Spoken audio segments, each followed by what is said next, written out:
Hello everyone and welcome back to this channel, and today I'm going to walk you through how to link boarding passes to Samsung Wallet in 2025. The first thing you need to do is find your boarding pass email or open your airlines app, for example Emirates or Delta, and then the next thing you're going to do is going to look for the add to Samsung Wallet button. It may also say save to wallet. If you don't see it, tap the three dots and check for a save to wallet option.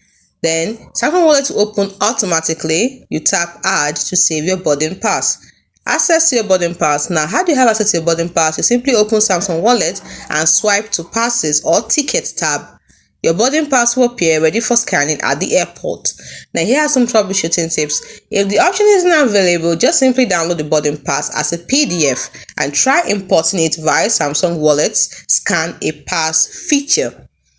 Now, this is accurate because it has been confirmed with the latest Samsung Wallet version 5.2 Plus. It works with major airlines, so you can check if your airline supports digital passes, and the steps apply to One UI 7.0. No regional restrictions. It's as simple as that. So don't forget to like and subscribe for more travel tech hacks. See you in the next video.